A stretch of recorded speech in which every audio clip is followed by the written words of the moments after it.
Belladin, you reached out with your magic and your staff and tried to detect a creature matching Hal's description. And as your magic goes out in waves, farther and farther and farther until you think you're not going to find anything, you feel a slight tug and ping. Just at the spell's range, you detect the presence of a large Arctic rock. Belladin stands there. He's got his staff in one hand. It's held out to his right. His left hand is equally kind of out, away from his body. The way he uses his magic, he's like spreading himself outward. And then I'll just pretend I didn't see that. And as he gets this connection, his instincts as a druid, he feels the bird just as much as he like senses it with his magic, and he feels the wind, the biting cold wind in its feathers, and the moisture against its beak, and for a moment his arms start to move like he's on the wind as well, and then he brings them back down, and a smile touches his lips just for a moment, thinking about how he spent so much time in the earth recently as a giant badger, and in the caves and in the mines, and what it'd be like to fly, and maybe that's what he wants to tackle next. And then he shakes himself off and re-enters the tavern and the inn, and looks for Hal. Where would I find Hal?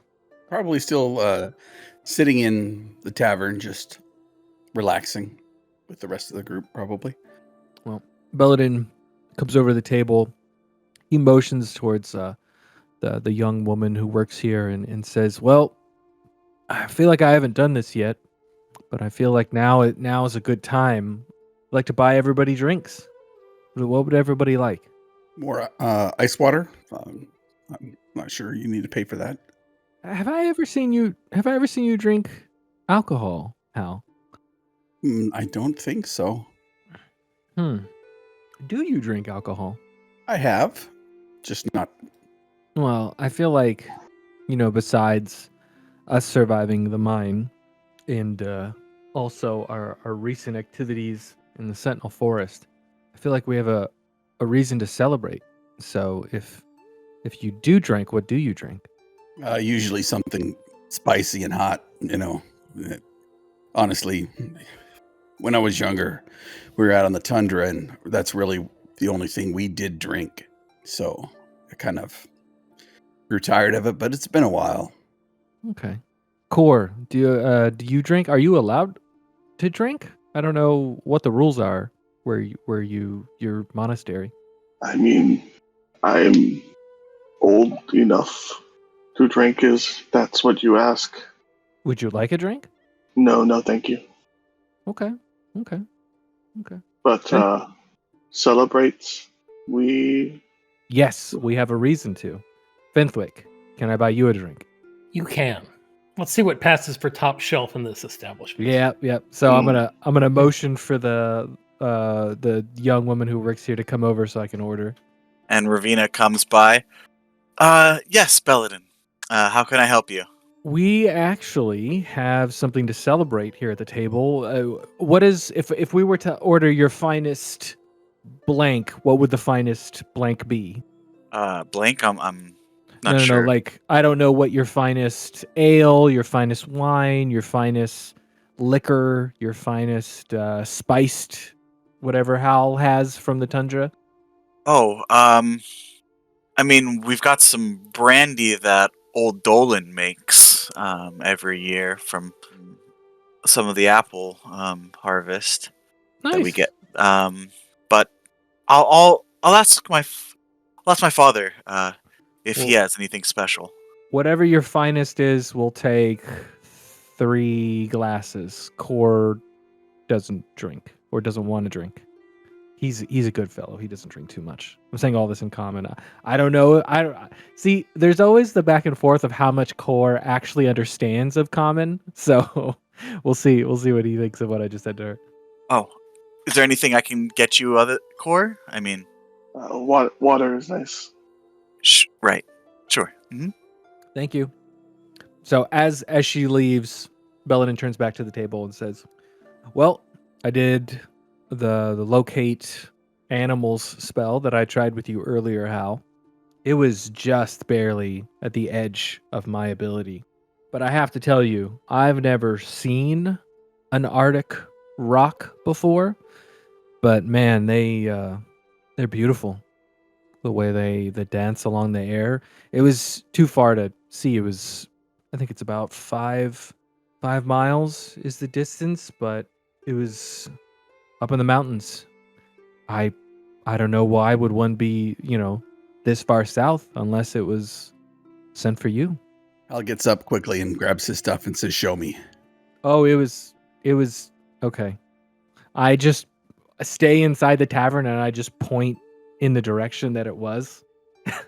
Like it was 5 miles that way and it was so far away I couldn't even see it was up in the mountains. So I with the storm, because it's still raining, right? It's still like really coming down. Mm-hmm. Yeah, so like there was no way to see it, Hal. It was only because of my magic that I could even sense it. Hal doesn't hear you because he's running across the town towards the way you pointed. Oh no. He points to the northeast. Oh, I feel like I should have waited until after the drinks got here to tell him then. My bad, Bentwick. Halbar, once you get out there, you can give me a perception check, please. That's a 9. Yeah, with the rain coming down as it is, the cloud cover is just too much, and you're not able to make out anything. Okay. You think he's just gonna run northeast without us? Like, what do you think? Well, he ran out of the tavern. Oh. No, he'll be back. He'll be back for bed. And at this time, Ravina comes back. I talked with my father, and he does have something he's kept for quite a while. I hope this will be to your liking. And she shows you a kind of a rounded bottle, dark glass, and it has across it says Tookboro whiskey. Ooh, I had whiskey once before. I would say, Fentwick, you could roll me a history check. 13. You're not familiar with the name. May I roll an insight check to check her body language on how much this bottle might be worth? Like how she's holding it, how she's talking about it. Sure, go ahead and roll me an insight check. 15. 15. You're not sure the exact amount, but you can tell it is pretty pricey. Probably one of the most expensive things you can find in this village.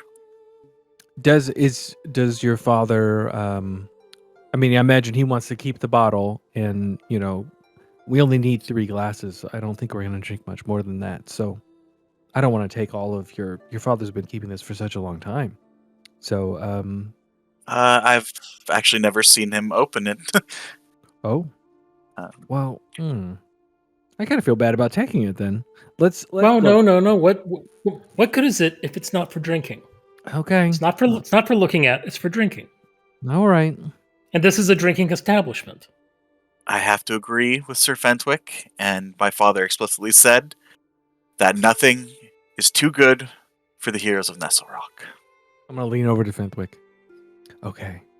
I have a feeling that this might be the most expensive thing in this settlement. So That's not saying much. I know. I didn't want to be mean, but I don't know how much to give money-wise. Outside of anything that might be in Sir Giles's manor, of course. Right. Well, ask her how much then. Let her set the price. Okay. Well, how much is it for 3 glasses? Because that's all we need, really. Right. And as much as he would love to give it on the house, Oh no! he did say we have to charge, but Yes. we can give you a discount. Nope. Nope. Don't accept it. No. What we insist 1 gold per glass. I give her 15 gold. Her eyes go wide for a moment. This is far too much. Consider it a tip for outstanding service. The hospitality here and the welcome that you have given my new friends, my hopefully long-term companions, it's the least that we can do. I don't know how to thank you all. It's really been my pleasure. And Belladin, with your passive perception insight, you can tell when she said that she quickly glanced over to Core. Oh yeah, she did. Nice. Then she kind of, puts her hair back over her ear quickly. If there's anything else, anything at all, just don't hesitate to let me know. I'll just be in the kitchens. Will do. Thank you. And I'll be right back with that ice water, Core. Don't worry. She gives a shy smile back and runs off into the kitchen. If Core watches her go, he turns back around, and Belladin's just got two big old thumbs up for him. Do they not have gold here? One thing I learned, my time all over this place, is that depending on the amount of people in a location, and this might be too mathematic, it's like directly correlated to the amount of wealth that people have. So if you notice, there's not a lot of people here. So usually that means they don't have a lot of money. So I guess the easy answer is no, they don't.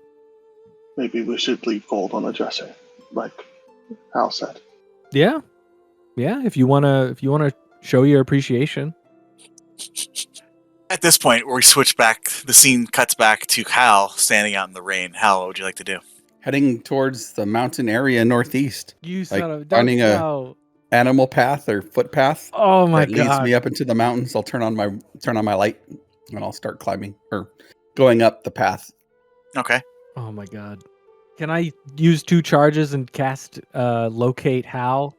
You guys are waiting in the tavern with your drinks. So Hal, give me a survival check. 11. Whether it's the heavy vegetation of being in this environment, even in the winter here, there it's more lush than what you're used to on the tundras, or your excitement, maybe even anxiety of finally having the sign you're waiting for, it takes you a while to find a safe path up the mountain. I would say it takes you a good maybe 45 minutes. Mm-hmm. But eventually, you do make your way up even higher than the point you did previously, taking a little bit more risk this time. But I'm not even going to make you roll an athletics check. You were easily able to climb up parts of the mountainside, given your athleticism.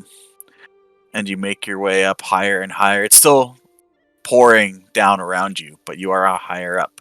Does this path stop at any point, or does it keep going further into the mountains? You have a few game trails, maybe, Mm-hmm. that zigzag, but you weren't so much as following a path as a path of least resistance up the mountain. You could definitely try to go higher if you'd like, further and further up in the mountain. I'd like to get to a point where it's almost a outcropping on this mountain, not the summit, obviously, but something where I can like look further to the north, if that's possible, or to the northeast, or at least get above an area. Give me another survival check. All right, that's a 22. 22. This time, maybe it's the clarity that the strenuous activity has given you, but your head is clear now, and you're able to definitely look up at the mountainside and say, okay, this is where I need to go. And you make your way, and eventually you do kind of make your way to a large, like you said, outcropping, sticking out from the side of the mountain, pretty high up. Think almost like, Lion King-esque, but like a boulder on the side of the, like the tectonic plates have shoved and then created this point jutting out from the mountainside. And you make your way up top there.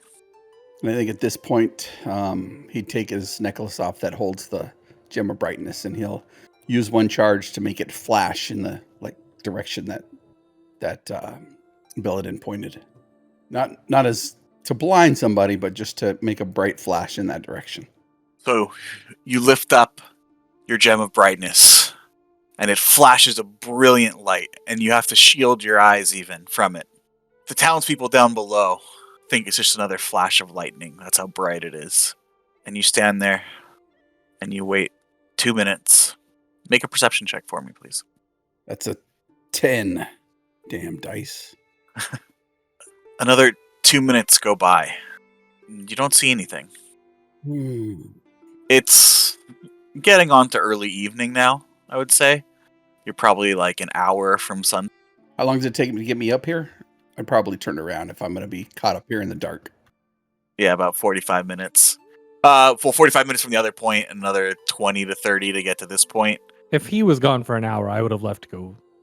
Yeah, and it's pretty dark already with the storm clouds in the sky.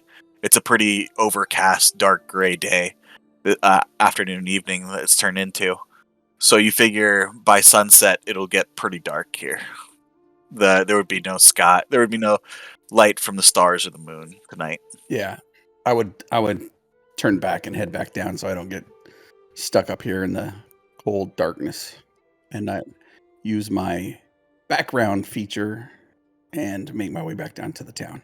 It takes you less time, especially because you're going down the mountain, not up, and you know the path already that you took up here.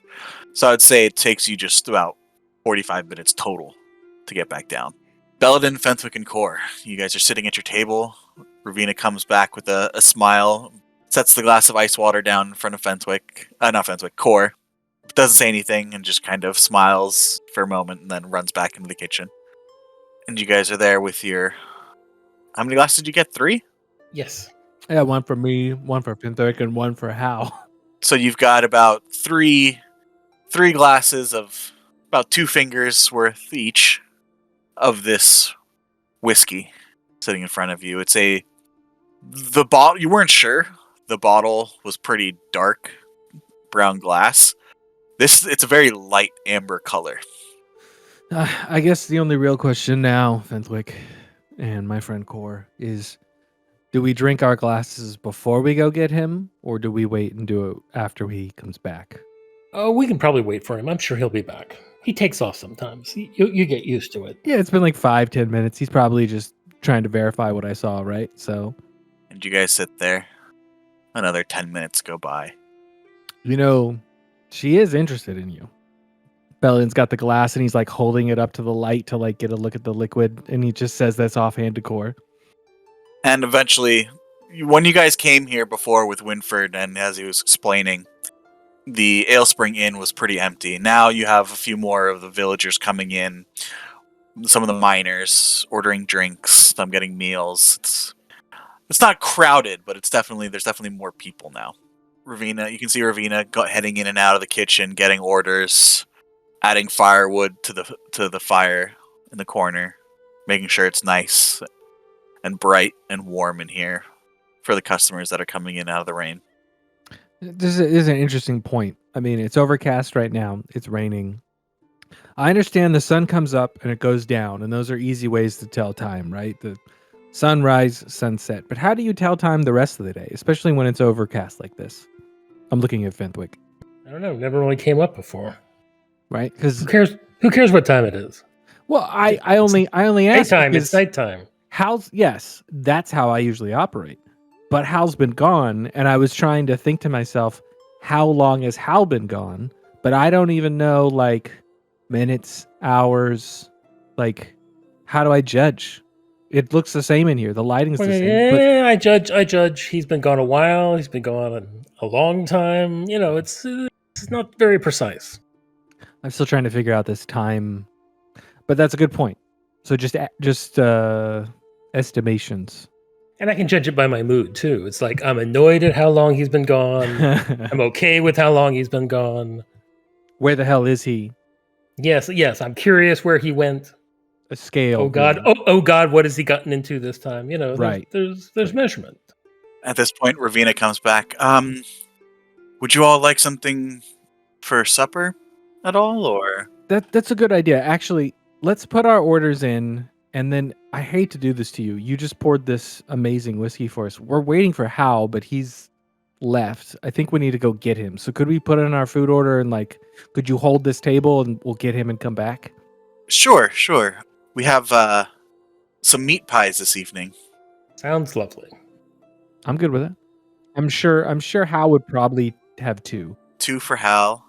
So 1 for each of you then, and then 2 for Hal. That sounds about right.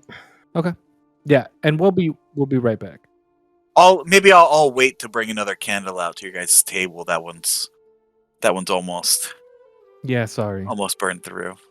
I use Druidcraft and I just make the candle go out. Sorry about that. No. I mean, that's what we have the candles for. To he's been gone for almost half a candle's worth. So Yeah, it's been a while. All right, well let's go get him. He probably is it as simple? Do you think that he just went in the direction I pointed because he wants to see where the bird is, the rock? I'm asking you, Fintwick, because you've been with him long. Yeah. That's a good operating theory. If you both want to stay, I can just go get him. I know he's fast, but I sensed that rock earlier, and it really made me want to fly. So I could just change into a bird and go get him. That's fine. Whatever floats your boat. Then you guys can just relax. Appreciate it. Thank you. And you don't have to like stop other people from sitting here or make sure people don't drink this expensive whiskey. So it works for everybody, Ravina. oh, I wouldn't let anyone sit here take your drinks. Of course. We're not worried about it. Okay, so Belladin gets up. He goes outside, and it's dark. But if I remember correctly, Hal can't see in the dark, so he's probably using his gem of brightness. It's not it's not nighttime yet, right? It's just a dark day. At this point, you're probably like maybe 30, 45 minutes away. Yeah, until sunset. Okay, cool. So I get outside and I make sure there's enough room, and I wild shape. And I go the direction I pointed, and I look for my shining barbarian friend. You wild shape into a giant eagle in the rainy evening skies and take off into flight. Give me a perception check. Yes, sir. Okay. Keen sight. Am I using sight for this? I'd imagine so, yes. All right, then I have advantage. That's a dirty 20. Doesn't take you too long. Not like he was trying to hide. But as you're flying northeast towards the mine's entrance, but even further eastern than that, in the distance you see, at first you think you just see movement. And as you fly closer, your keen eagle eyes make out the detail of a humanoid running down the mountainside.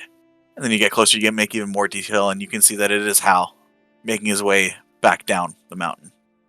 I do a eagle cry when I'm like 300 feet away. Hal, as you are making your way down from awaiting this Arctic rock, give me a perception check. 4. Oh man. Or the heavy rain and thunder fills your ears, and the pounding of your own heart as the blood courses through your body as you exert your muscles to quickly take you down the mountainside. You do not hear anything. Yeah, probably got my head down too, just watching where I'm going. Yep. Watching your feet. Makes sense. You're going down a mountain. But you two are rapidly approaching each other. I'm going to come up alongside him. Like I see him. So I'm going to go down, and I imagine I'll swing around and then parallel him about 15 feet off the ground and 15 feet away from him on his right, and just pace him. And then every once in a while, I'll do another eagle scream until he freaking notices that he's running with an eagle. I would say you're not trying to hide, so it's not like Yep. it's not like he doesn't notice you at all, right? But Mhm. Hal, you're running down, head down for a moment, when suddenly you see movement out of the corner of your eye. I would probably stop and crouch and like whip my shield onto my arm and grab my hammer. You you come to a sudden screeching halt, and using that momentum, your shield swings off your shoulder. Same thing with your hammer, and in a blink of an eye, you are ready for battle. As you turn and you see a giant eagle. Belladin, if you could describe what your eagle form looks like, please. Oh, that's interesting. It's not going to be like a bald eagle. It would be like I'd probably be all brown with like different shades of brown in the feathers. I think I'd have like a black beak. So I'd be a very almost silhouetted shape in the sky because of the dark clouds. It might actually be a little harder to see me, but it's like brown with black. I mean, you're 15 feet away from each other at this point, so I'm large sized. So at this point, I'm just gonna like flap my wings and then land once I see that he stops, and just like turn my head in a very bird-like way and turn my head to the side and just look at him with one eye. yeah. Hal, and for a moment, as you stop and turn and feel the adrenaline pump as you think you're gonna be attacked, you see feathers and wings, and your heart stops for a moment before your brain registers the color, the shades of brown, and you see this giant eagle now perched on a rock 15 feet away from you. And it should be noted, like giant badger, same coloring. Like all of the animals the Belladin changes into have the same shades of brown. I don't know if Hal would put that together, but Didn't you change into this eagle when we were going up the cliff? did I? Yes. Then yes, you've seen this eagle before. Mm-hmm. How far are we from the town? I would say you're still about maybe 15 minutes now from the entrance of the mine, and another 15 minutes there to back to the Ale Spring Inn. I would approach Belladin. I would probably grab a handful of feathers and point in the direction northeast and like jump on his back and try to tug him northeast. Yeah. Oh no. Well, I can't speak in this form. Yeah. So my passive intuition is insight is still really high. So I would see the recognition in his face. And he'd come over and he'd grab some of my feathers. Like I'd instantly like turn so that way he could mount up, because I did come to pick him up. But as soon as he like starts like motioning towards the northeast, the bird's head is gonna almost twist around all the way. He's not an owl, so he can't do that. But then it's gonna shake and then motion with the beak back towards the town. Hal's still gonna like be pulling you northeast. Obviously, you don't have to go northeast because Yeah. But he's gonna be like, yeah, let's go. So Belladin jumps as a giant eagle off of the rock that he's on, Hal on his back, and takes to the sky, quickly gaining height, and to maybe give Hal an opportunity to try and see the rock that Belladin saw earlier. So I'm going to climb in a lazy circle. So like not straight up. I'm not trying to lose Hal, but like get a little higher and higher and higher. Not so high that we're going to get struck by lightning or anything, but maybe high enough that Hal can try and see what I sensed before we head back to the town. Okay, Hal, give me a perception check. I would say with advantage, given Belladin's aid in getting you higher. 16. With a 16. As Belladin's eagle form brings you up higher, you can see it now. The silhouette of this pure white flying northward. And you look from the direction that it was, and it's pretty close now, actually. You can see that it's flying from the outcropping that you are at, flying back north. I would probably Yeah, don't jump off, Hal. expend a charge on the gem of brightness and try to not shoot it, but essentially aim the light in that direction. If he points at it and says there it is or something like that, I'm gonna turn towards that stupid bird. And you let off the gem of brightness, and you look towards it. And Belladin, with your passive perception, you can see that its head is turned the opposite direction for now. And as it flies north and back up, not noticing the light this time. Okay, I'm gonna try and use giant eagle body language to tell Hal to hold on, and I am going to move and dash and try and catch up with the bird. Because at this point, Hal is giving every indication that this bird may have like a message on it or something like that. I really hope we're not gonna have to fight an Arctic rock, because that would suck with just the two of us. But I will fly him as close as I can to either get its attention or what. I don't even know what he's trying to do at this point. Oh, dang. Same flight speed. Okay. What's your flight speed?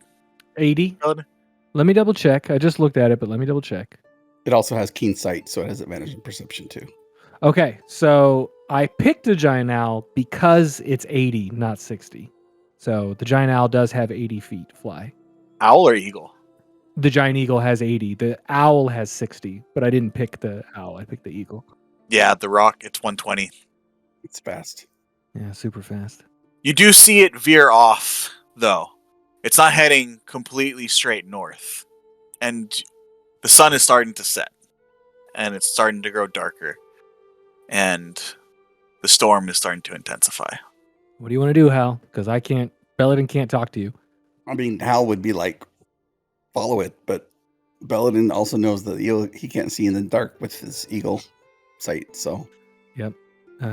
So once we start losing visibility, Belladin's going to turn around and hope that we can get back, and he can explain to Hal that, like, hey, if it's here now, it should be here in the morning. Like, if it's sent here for Hal to interact with in some way, it's not going to leave. So let's try again in the morning.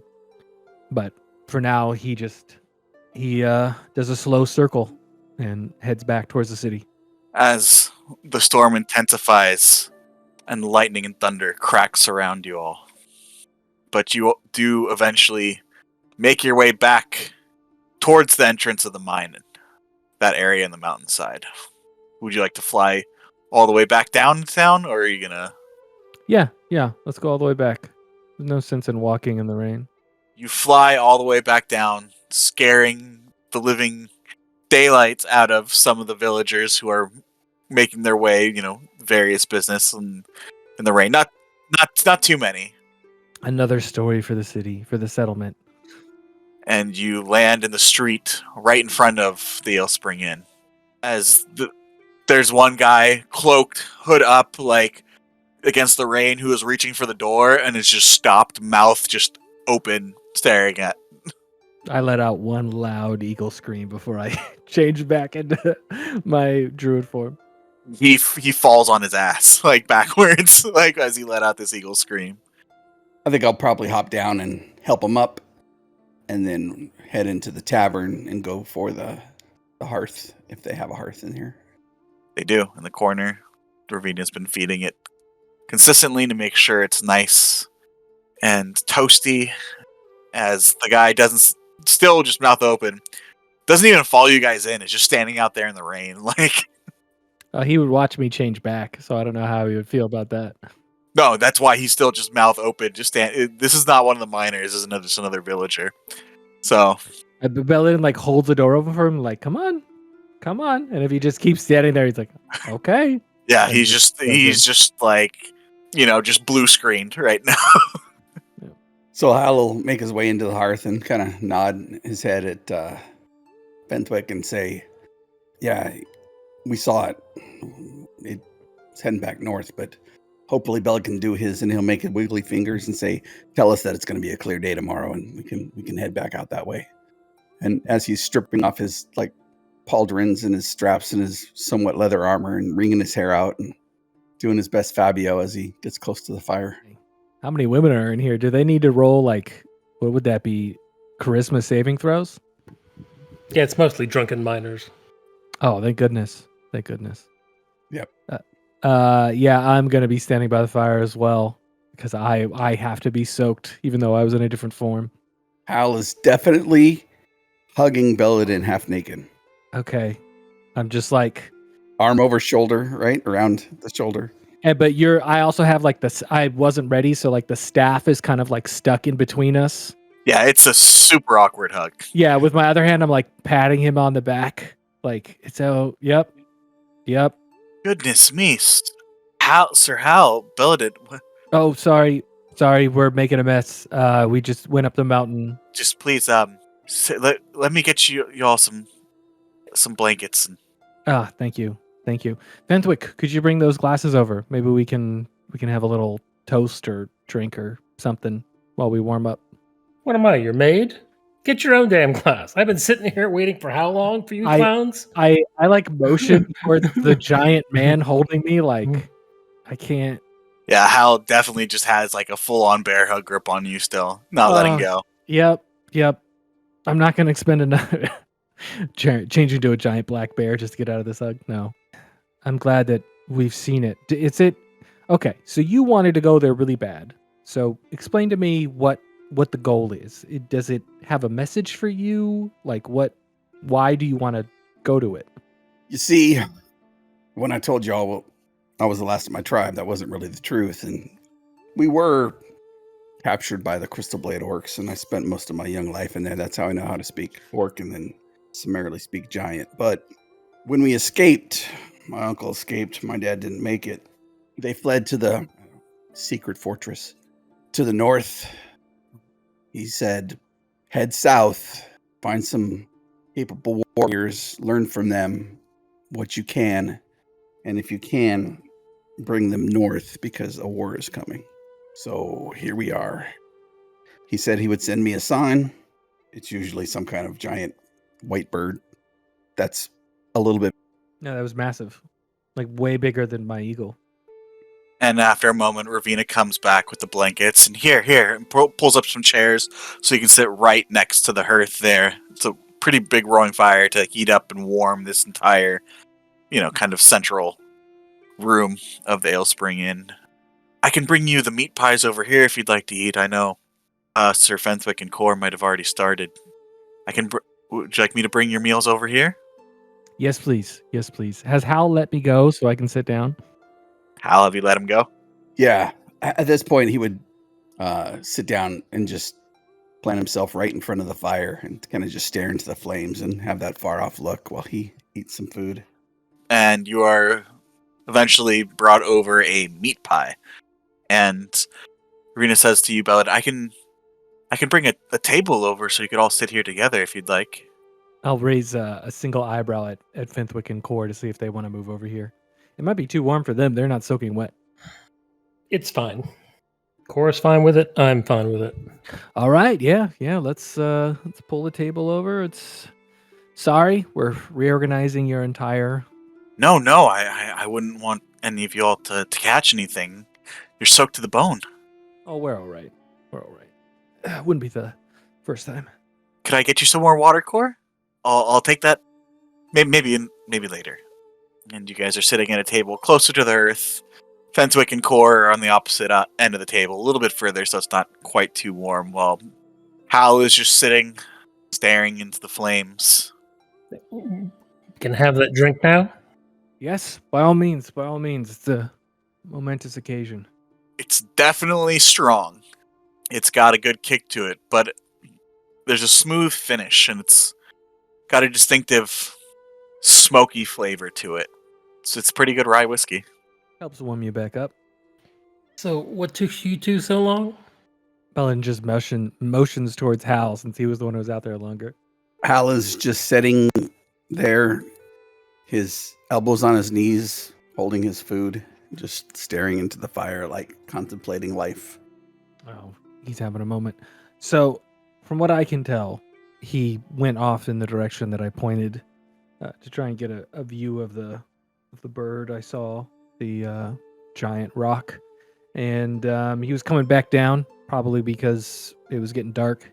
I picked him up, and we got pretty high, and we both saw it and tried to get close, but it's way faster than I am. He tried to use the Gem of Brightness a couple times to get its attention, but I don't know. It's here for him, right? So I imagine it'll be it'll be here tomorrow or the day after, and we'll have more opportunities. It was getting too dark, and I can't see in the dark when I'm a eagle. It's definitely out there though. Well then, what time is it by now? It's probably early evening now. The sun has set already. The miners and villagers are kind of wrapping up their evening meals, getting ready to head back home, as not many of them keep very late hours, as most of them have a pretty early mornings, no matter what work they do here. So most people tend to sleep after the sun goes down here. I think after a little while, I would break out of his reverie and like look around to see who has the glass of booze and, take a quick drink of his or theirs, whatever was at hand, with a big dumb grin on his face. I'm at a loss for words. We've been out here. I mean, me and Fenthwick running around forever. I mean, you came along with us, Belladin, but I appreciate what you've done. Can you tell, is it going to rain again tomorrow? I mean, it feels like it, but I'm not sure. I tried to click on the eagle token. Eagle does not have spells. That's right, you are no longer an eagle. I used my Druidcraft to see what the weather will be like tomorrow. And you feel the spores around you kind of condense into your hand and start to swirl in a brief crackle of energy, magical energy. And you see clouds. And you would know, Belladin, I'm not going to make you roll a nature check for this. It seems weird, especially because nature's tied with intelligence. But you would know, living in a druidic tribe, outside mostly, in a heavy downpour such as this, the rain doesn't tend to last a very long time. It might rain all tonight, but it won't rain tomorrow. Yep. I will let Hal know that it's a heavy downpour like this is gonna wear itself out. Tomorrow there'll still be clouds, but it'll be no rain. So, turned yourself into the same big mouse, Mm-hmm. and then you became a giant eagle. You think that it was a giant badger? It was a mini gargantuan badger. Looked like a mouse to me.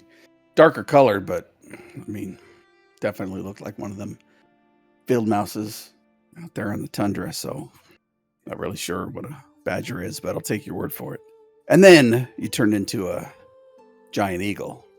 3 times a day, 4 times a day, you can do that. 2. Well, I mean, look. There are certain things I can do that I have to go to sleep, and then the next day I can do them again. But for this, I really just need like an hour, and then I can do them more. It's the same thing you notice in combat when I get like the network around me gets thicker and stronger, and I'm able to do more when we're fighting, and I'm also a little bit more resilient. It's the same thing, same deal. So we can fly up there tomorrow. For how long can you fly for? Retcon, you are flying back from the mountain and your wild shape wears off. Doesn't it last? 4 hours. Yeah, it lasts a while. So if I could do that twice, that's 8 hours.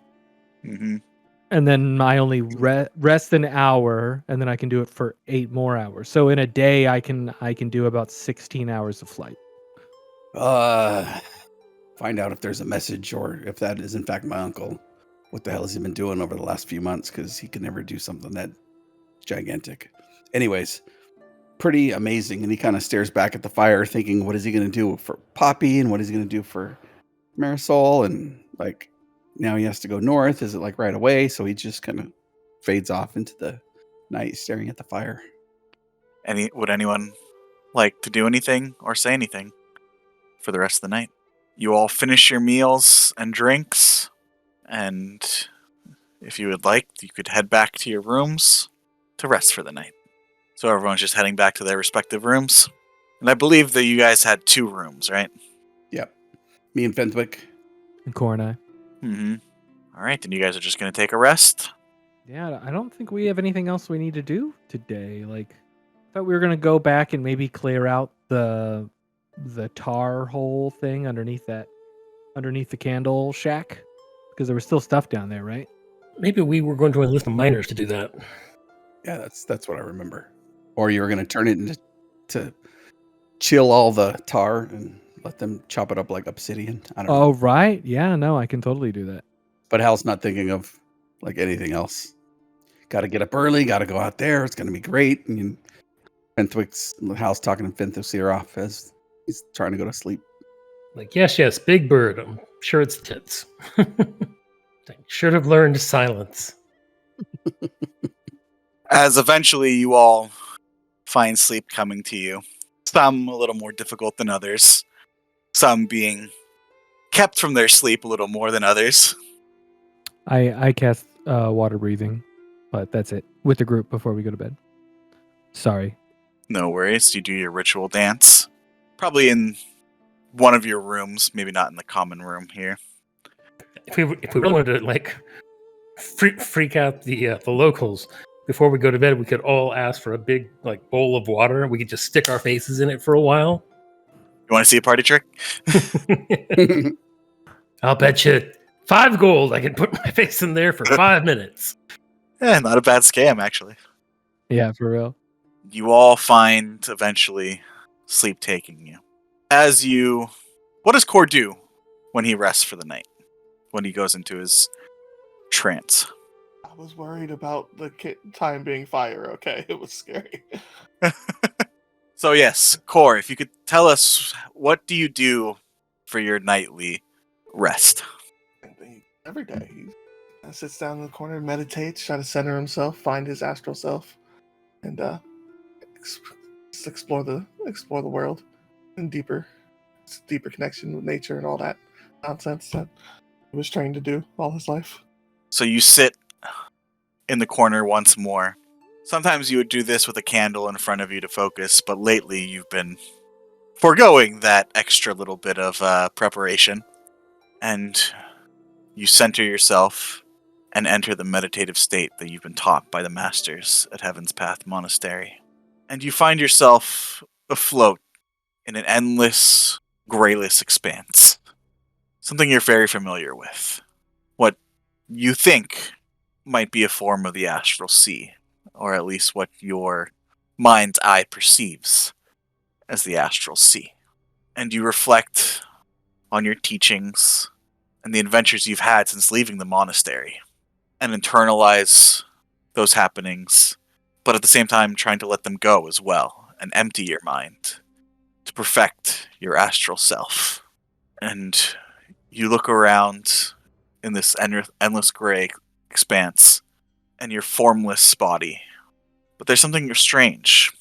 As your mind's eye kind of looks around, you look down at where your body usually... what you think your body is, but you know not to expect anything, as you're incorporeal here.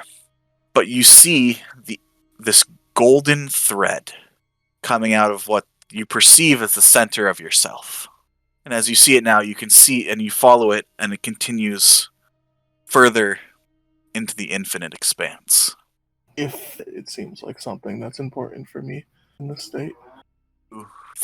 On following the thread, and you suddenly feel the sense of being thrust forward as your consciousness finds itself in the inside of a building, a simple wooden cabin, hearth in the center of the room, a small pot bubbling something over it, simple bed, table, and 2 chairs, and tending to this hearth fire and pot, you see a young elven woman looking a bit worried, and she looks over towards the table and the chairs, and you see a young elven male sitting on one of the chairs, pipe in hand, staring out into the wilds beyond absent-mindedly. You see him mouthing the end of the pipe before he realizes that it's gone out. Here, let me get that for you, dear. It's the dreams again, isn't it? It's every night now. He's calling. Can't we do something about it? Can't you ignore it? I wish I could. The blood calls. And he looks out towards the window again. And you see this woman stare worriedly back at this young elven male and put a hand to her stomach with a concerned look on her face. And you see this golden thread pass through both this elven woman and this elven male and go out the cabin. Did Core recognize anything with the man and the woman, or is this just Give me a perception check. for 24. You've never met this man before, but it's strange. He seems familiar. Trying to remember where you might have seen him, and you look into his eyes, and then it hits you. You've seen those same eyes plenty of times. Every time you've looked in a mirror. all right? I've now am floating back in the astral emptiness, so there's no thread to follow backwards. I can only move forward. It depends what you like to do. You can see the thread continuing through these figures and out. Oh, they're just okay. He's dreaming the same way. I have now been dreaming about random elves that seem to be connected. I think I have to keep going. Give me a wisdom saving throw, please. 22. 22. You start following the thread, and as you continue further, you feel it starting, rather than you follow it, you feel it trying to tug at you and bring you faster and closer, but you're able to resist and control it. And you see another scene, this time of a complex, many huts, islands in the middle of a lake, walking around, making their way, tending. You see some elves standing in circles, chanting, obviously in some sort of ritual. One tends a garden, and you see with the wave of their hand, sprouts appear from the ground. And you follow this thread, and you see a young elven boy seated on a wooden bench across from an older elven. Still look young looking, but it's hard to tell elves' age once they reach maturity. Will I be able to learn like you, Father? I think you will, lad. I think you will. Remember this, boy. You've got the blood of kings in you. And with that, the vision fades, and you feel the golden thread start to dissipate for a moment. You find yourself once again adrift in the endless expanse of what your mind's eye thinks is the astral sea. Excellent. And you continue on with your night's rest. Fentwick, as you find sleep taking you, you find yourself having normal dreams of home, of gnomes dancing in the firelight, large stones seeming to dance in the background behind them. And then the scene shifts, and you find yourself in a sea of lush grass. Grasslands surround you. I guess I'll stroll towards the nearest hill. You stroll towards the hill, and as you make your way up, you feel the wind at your back suddenly gust stronger, and you hear a screech, a roar behind you. You turn towards it, and for a moment you shield your eyes as you stare almost directly into the sun behind you. And as you cover your eyes, you see suddenly a shadow move in front of the sun. And as it comes closer, you are almost blinded once more as shimmering bronze scales shimmer in the sunlight. Large wings buffeting the wind towards you. As you see a large, scaled winged creature flying at great speed towards you. Before you even have time to prepare or react, the figure passes over you. Its bronze scales almost blinding you with their reflective light. Give me a perception check. 6. You're not able to notice much as you almost cower and try to hide from this monstrous figure. It seems to be bearing down almost straight towards you. You think this is it. This is the end. And with a whoosh and buffeting winds, it passes over you and continues on towards its destination. You stand and look, and you see now a singular mountain rises up from the plains in the distance, and you see many winged creatures flying around it, from it, and towards it. In that moment of confusion, you see the figure barreling towards this mountain. And in a moment of your consciousness, you see this creature land on a stone platform on the mountainside. You see a carved arched entrance heading inside. While this beast is similar to the one you recently fought, it's different. It has no forearms or forelegs. It's just the 2 legs and the wings. And you see it on it a saddle. And coming down from it, you see another scaled figure, this time a humanoid, armored, jump off. His silver scales also glistening in the sunlight before heading inside. Your sight adjusts to the inside. You see a large central chamber, circular, with a large circular table in the middle. What appears to be a landscape recreated meticulously on it, seeming almost tiny flags around it. The silver scaled humanoid goes in. Apologies for being late, First Fang. I bring ill news. And you look and you see a hooded, robed figure turn now. White scales. Looks back to you. Face of a dragon. Same as the rider. What news do you bring? The betrayers have brought the children of Isil to Elorna. The army has already marched on our eastern villages. They burn all they find. Damn them. Prepare the evacuations. We must make ready for war. Of course, First Fang.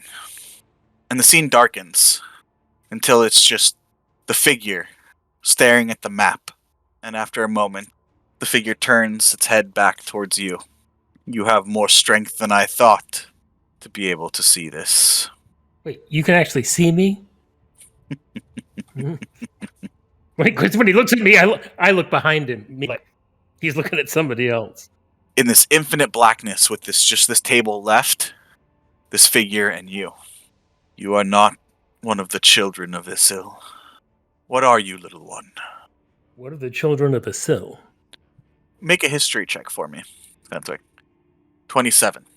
You remember meeting a certain elven scholar, Cithril Ellerin from Vakel, who told you the history of the elves and their first kingdoms, Urea de Isil and Kala de Isil, that were lost to time, and that they were brought by Gian to help fight the Eternal War against Valinar's lieutenants and their people.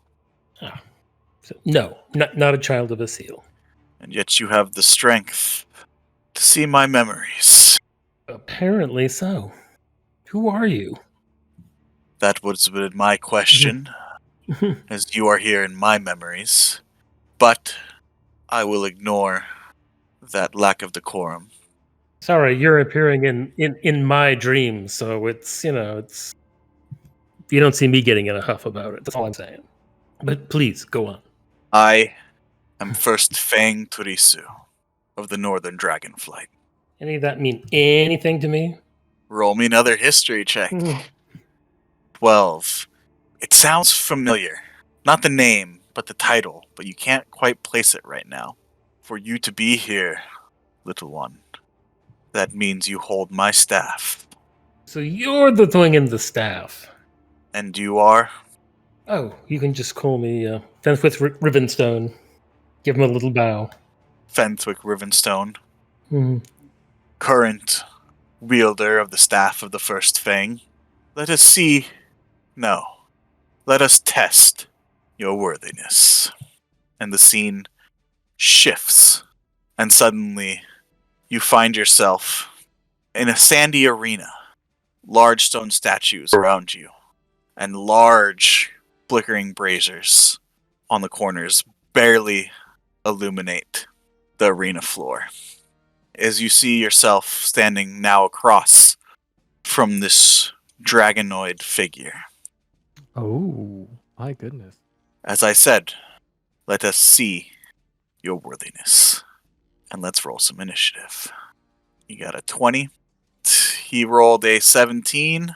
Fenwick, you get to go first. You have all your spell slots, so you can go ahead and take a long rest now. You do not have your staff. Okay. Guess I will cast slow at him. So wisdom saving throw. Wisdom saving throw. He is going to use a legendary resistance. Bastard. to resist the effects of slow. Okay, well, in that case, what the heck? I will just move backwards. All right, what is he going to do?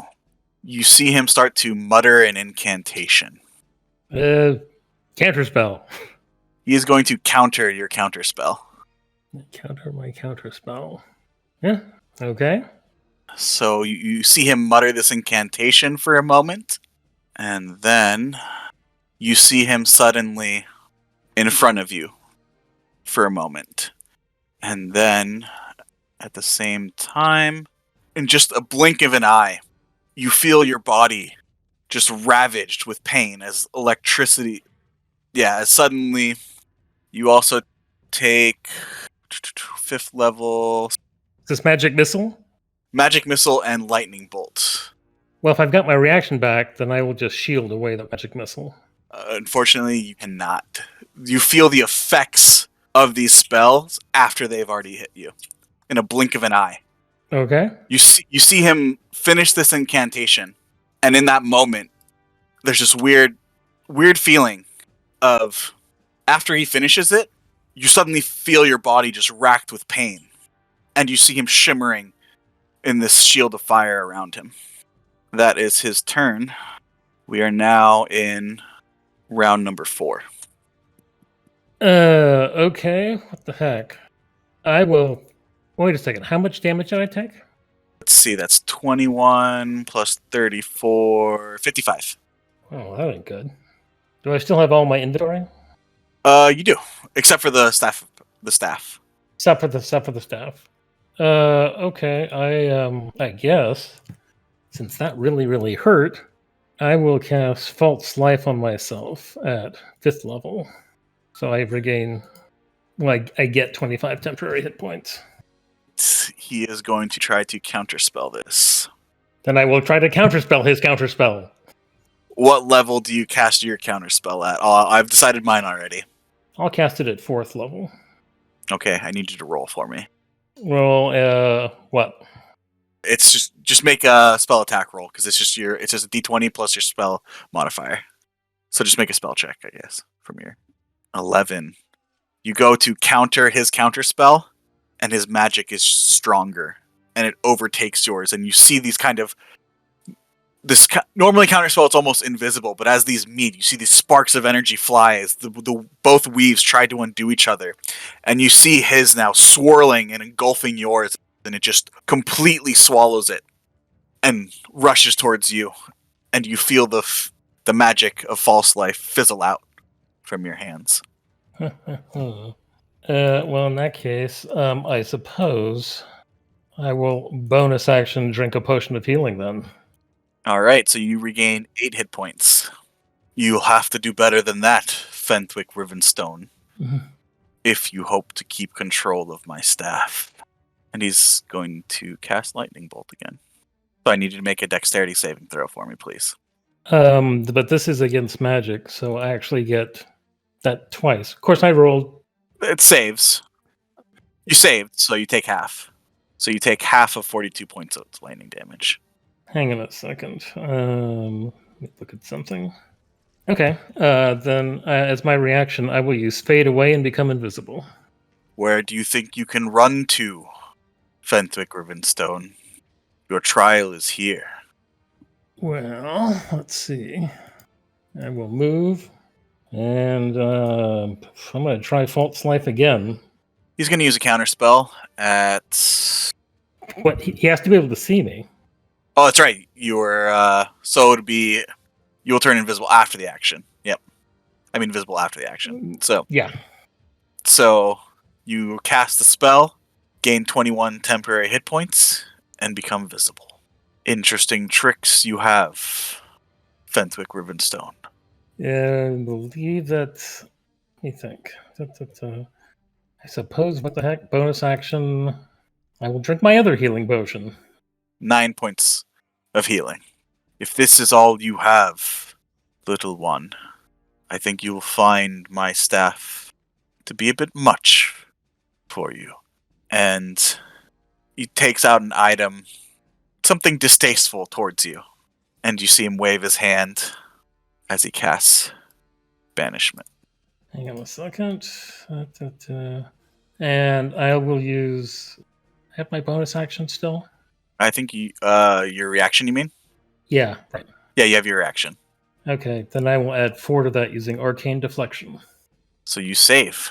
You have more will than I thought you would, little one. If you wish to continue this trial, that is his turn. He's going to stay where he is. What the heck? I'll try to bust out Bigby's hand. I'm assuming if he doesn't counterspell me, He will try to counterspell you. then I will try to counterspell him. 4th level. I need you to roll for me. Shit. Once again, you do not yet have the strength, little one. And he just waves his hand. And this time, you feel the magic just around You know, that little one stuff is very highest. Uncool. If you wish to continue this trial, so be it. He's going to use his last 5th level spell to cast Cone of Cold. I will try to counterspell that. He does not have... you can't. I can't because I don't have my reactions. Neither of us can counterspell right now. Okay. And Cone of Cold is Constitution save. Mm-hmm. Rolling like crap today. Unfortunately, you take 37 points of cold damage. Uh, Halved due to your amulet. oh, right. Okay. So, what's that then? That would be 18. He looks towards you. You carry a sacred relic, Fenwick Rivenstone. What, this old thing? Oh, shut up. That is his turn. Well, then I'm gonna try to throw a chromatic orb at him. Lightning. Go for it. A 15. Let's see. 15 hits. Good damage roll. 29 points of damage. Nice. You see him crackle, and you see him wince a little bit, but then he shakes it off. Good. Good. You'll need to find that kind of strength. Do you have the strength to wield this staff, Fenwick Rivenstone? I don't know. Why don't you let me have it and I'll show you. Do you have the strength to face the truth of the ages, little one? Is that your turn? I guess that's probably my turn. He's going to use his last 3rd level spell to cast Lightning Bolt once more. Now, let me give it back to you. That I will counterspell. At 3rd level, yeah. 3rd level? Let's see. Sorry, I'm trying to see how many spell slots he has left. You counterspelled, and then he counterspelled higher. So he doesn't have to roll. It would be him have to roll to counter your counter. That was my mistake. Oh, I thought you said. Oh, I thought he was out of everything above 3rd. He's out of 3rd now. So I'm going to need you to make a dexterity saving throw. And you can add 21 hit points, as he would not have been able to do the other 5th level magic missile. 21, you make it. So you take 19 points of lightning damage. That is his turn. Yeah, you guys are counterspelling for days. It's wild. It's a mage battle, man. So I have all my other inventory, yeah? Yes, except for the staff. Except for the staff. So you regain that 21 hit points from magic missile. Trying to find something here. What the heck? I will use the last of Kyotum's ointment. You regain 10 hit points. Is that your action? Yeah, that would be my action. Do you have any bonus action spells? Do I have any bonus action spells? Yeah, they do exist. They're just not usually. It's not much for wizards, really, like Misty Step and stuff. And I do. I just don't know how much it's really going to help me. But what the heck, why not? I will cast Shield of Faith on myself as a bonus action. Oh, dang. And I guess that would be my action. bonus to the AC. Nice. All right, that's your turn. Any movement? What the heck, since... I don't know. I'll get a little closer to him. Says, I tire of this pitiful back and forth, Fenwick Rivenstone. Find me when you've become stronger. Gonna cast Banishment again. Charisma save? Yep. Oh, but it's against magic. Like it matters. I'll add 4 to that for all it's good it'll do. Yeah, unfortunately, it's not enough. He waves his hand and mutters an incantation, and you feel yourself starting to dissolve. And you look at your body, and you start disappearing. It seems you are not strong enough yet, Fentwick Rivenstone. My time may yet come. And you awaken with a start in your bed, and you see Hal in the other bed next to you. You are back in the Ale Spring Inn. Like, damn, no more whiskey before bedtime. And if you could, Fentwick, search D&D Beyond for Staff of the First Fang and replace your Staff of Power with it. And you all can take a long rest. Ooh. Yeah. So the stuff I used, did I really use it, or is it No, still there? still there. Oh, that would have been amazing though if you were like, oh no, all my potions are gone. So yeah, you can go back to the healing potions and the ointment. Let me know if you can find the staff. Yeah, I found it. Okay. So, morning comes. You all awaken in your rooms at the Ale Spring Inn in Nestle Rock. I think Hal would get up extra early and be like shaking Fentwick, not knowing what his night was like. And be like, come on, man, let's go. Sun's about to come up. Come on. We gotta go. Gotta go. And if he doesn't wake up, he'll go to the door next door where he assumes Core and Belladin are. Core is already up, having been up many hours before with his meditation being done. Yeah, Core would probably actually be outside already, just kind of going through, just in front of the inn. The wee hours of the morning, even though this is a farming community, so people are probably awake watching me people random outside. But At this point, your morning exercises are the least weird thing your group has done in this town. But Belladin would be... Belladin, you tell me, would you be awake or asleep? Yeah. I get up early. That's what D&D's for, right? We play make believe. I wake up bright early, feeling good. The biggest fantasy of D&D. 8 hours, full rest. And I feel fantastic when I wake up. Just, No bruises. yeah, all my hit points back. No aches and pains, no soreness, just good. And no, so if Hal knocks on the door, like Belladin opens it immediately, like he had just finished getting ready. Oh, good. Oh, wow, you've got a glint in your eye. Let's go. So, yeah, maybe I'll talk with you and Fentwick about this, but I do have some ideas for the Rock. I just don't know if the Rock will be happy with me if I do it, so it might be a bad idea. I'll tell you in a bit. Let's get everyone We just have to get its attention. We don't have to do anything to it. right. I can write words in the sky. I mean, I'm not sure that it's going to be able to read it. Shit, I can't even hardly read it. What does it say? Oh, I don't know. It's a big happy face, big arrow. Yeah, maybe a big arrow just pointing to our location. Like, hey, giant Arctic rock, go here, right? Point it towards the... But would we get everybody else? No, I'll talk with you in fifth. Let's just talk about it over breakfast. Yeah, you might have to go in there and wake him up. I woke up and Core was gone, but that's pretty normal. So let's get what Fentwick's not up. No, I shook him a little bit. He had that drool going on. I don't know. Maybe you can use some of that spore stuff on him. I can. No, I'm not gonna hurt him.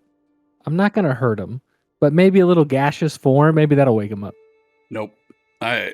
We tried to do this before, Poppy and I, with Pebbles and I forget that other elf's name.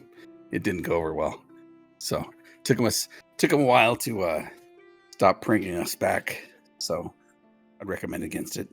But you can if you want to. Just tell him I wasn't part of it. No, it sounds like it escalated, and I don't want any part of it. Let's wake him up. All right. Or do you think he'll just wake up naturally? Let's just go get breakfast. I wonder if we get mad if I carry him. You guys head downstairs. Fentwick, do you sleep in or do you get up eventually? I'll get up. I would say about midway through you guys' breakfast. Core, when do you come in? yeah, I probably try to time my exercises to where I'm done when they wake up. So they woke up a little early, so I'd be like halfway through their breakfast. So the three of you are midway through your breakfast. Roland is the one who serves in the morning, as Ravina kind of has the late night shift. And he serves you guys, a simple porridge, usually what they have for breakfast. Anything you guys would like to drink. And Fenswick comes in about midway through the breakfast. Right, would you like anything there, Sir Fenswick? I can get you a bowl as well. I'm sorry. What are we having today? It's just a simple egg porridge. Yeah, whatever. Bring it on. Can't won't make my mood any worse. All right, then. Yeah, and it's just a simple boiled egg porridge with some, greens in there, pickled greens. I use cast prestidigitation to make it taste like bacon. Paladin looks at him and is like, wait, what did you do just now? You just cast magic on your food? Yeah, I changed the flavor. Just a look of pure shock and befuddlement passes over Belladin's face of like, you could do that this whole time? Mhm. Well, I could say the same thing about the badger thing. Okay. Admittedly, that's pretty fun. But otherwise, I could just tell you what the weather's going to be tomorrow and light torches and stuff. You can change the flavor of food. Do you understand how much money you could make with that? Usually just saves me a bard tab. Yes, I knew lots of... I am the king of stupid magic tricks. I would like mine to taste like bacon, please. No. I would love like a strawberry porridge, like a fruit porridge. Can you do that? Fine. Strawberries. I mean, I'll take the bacon. Bacon all around. Bacon and strawberries.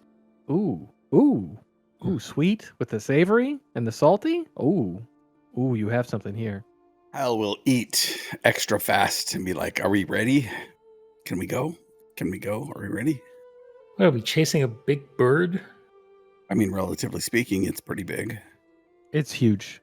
I would even go far as to say gargantuan.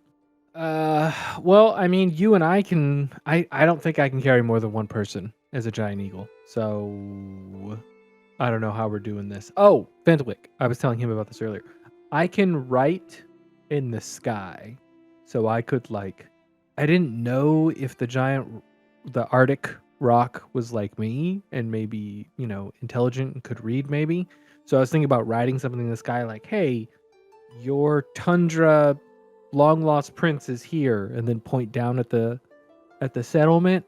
But Hal doesn't think that it can read, so maybe just an arrow. But I feel weird about pointing an arrow down at the settlement. Like, wouldn't that get undue attention from anybody within miles? I don't. Or I could. Or So you can write in the sky. Yeah. Can't you just write words and tell it where to go? right, but Hal doesn't think that it can read. Oh. I don't know anything about Arctic rock. For all of my travels, I have never been this far north, so I've never seen an Arctic. I don't know anything about them. Just because of a druid doesn't mean I know anything about all animals. You know what I mean? You could point somewhere else closer by. Oh, maybe that outcropping that you were talking about, Hal. Okay, let's go. We can run up there. Yeah, Core's pretty fast, but I don't know how you're going to get up there, Bentwick. Are you coming with? Is everybody going, or is it just going to be Hal and I? I feel like we shouldn't split up. Any reason we can't just walk there? That's true. No reason, I think. I mean, it's a little steep, but I had a grappling hook, rope, some pitons. Are you fighting? Hopefully not. I don't want to fight that thing. Yeah, I don't want to fight. I just have a It's a message. beautiful bird. Lovely plumage. Yeah. Here's the other thing, too. I could earthbind it, but I feel like that would piss it off. Yeah, I don't think you need to do that. Okay. Or polymorph it. That might be funny. Yeah, let's finish our food and just walk up there. Maybe we'll see All it right. again. No polymorphing, right? Right? Nope. Whatever that means, don't do it. Oh, I could change it into other things. Yeah, I like a mouse and an eagle. Right. No, I can do that to... I could change, like, Core into a sheep. Oh, I would pay to see that. I wouldn't do that to Core. That's mean. I usually... I could do it to, like, our enemies. Like, if we're fighting something, I could just turn them into something else, like a turtle or something. A snapping turtle? Like an Arctic snapping turtle? No, because I don't want it to attack. You know what? It doesn't matter. Let's just finish our food and go up. All right. And you guys finish your meal and start making your way towards the point. Anyone who would like can make me a perception check. Yeah, I'd be keeping an eye out. I'd be like, hey, Core, can you see if you can see the rock? It's not raining anymore, but there's still clouds. 24. 25. Core's just got to make me look bad. Yeah, we go that way. You point to the west. No, it was this way. Halbar, unfortunately, your human eyes can't quite differentiate that high in the sky. But Core, your elven eyes, and Belladin with your druidic training, high up above the sky. Belladin, near the point where you picked up Hal the night before, among the white clouds, a small figure up there. Like you guys can barely make it out, the white on white, but you can see this bird circling. And just the fact that you can see it from this when it's that high up, it looks small in perspective, but you know it must be massive. Well, let's make our way up. I can only write in the sky and have it be there for an hour. So let's get up there and then we'll do an arrow, or maybe I'll try and draw Hal, right? Because it was sent to find you, right? Maybe I can try and write your face in the sky with clouds, or your silhouette, or your weapon maybe, and then just point down to where we are. Yeah, maybe that'll work. And I'm like saying this as we're going up the hill. And as you guys make your way up, Hal, this time, it takes you guys a little bit longer as a group than you, Hal, just rushing up there on your own. As some of you aren't quite as athletic. But eventually you guys make your way to that same outcropping. But there's really... And it starts getting to the point, and there's not that much room at the end of this. The base you can all fit, but towards the point, it gets narrower and narrower. What would you guys like to do? I'll go out there, and then you point to me. Okay. I'm going to cast a spell. I'm going to do it ritually, which means it'll be 10 minutes and 6 seconds. You can feel Hal's eyes staring through you as you take this 10 minutes. Oh, I know. I know. But eventually you do cast Skyrite. Hal cast initiative because I took too long? Oh, no. Yeah. Patience, Hal, please. I would like to rage. He's taking too long. So, I mean, it says 10 words, right? So, I picture 10 arrows. Yeah, just 10 big arrows pointing at Hal in the sky, like imagine like a compass in the sky, and I'm just putting them at every 15 degrees, just pointing down at Hal. Clouds above you that you guys saw earlier, you see now start to take shape. And they each form these arrows pointing down towards you all. Hal, roll me a perception check, please. I'm going to use luck. It was almost Okay. on that 20 too. Damn, 9. You see these arrows glare, and you look up towards the sky and the morning sun, and you have to shield your eyes because now that the clouds have formed these arrows, there's nothing covering the sun. And you try to look up and you try to look for it, but you can't. You have to shield your eyes. It's like you're staring directly into the sun. But after a moment, you feel the wind start to pick up around you in gusts. And suddenly you are buffeted with strong winds as suddenly the sun is blotted out and an enormous Arctic snow-white rock flies directly from the sun towards you all as its shadow is cast over you. The wind from its wings buffeting you all. It's diving straight towards you all. Faster, faster, faster. And you all start to get a little bit worried. Is it going to stop? Is it going to attack? And at the last moment, its wings, giant wingspans, flap once more, stopping it.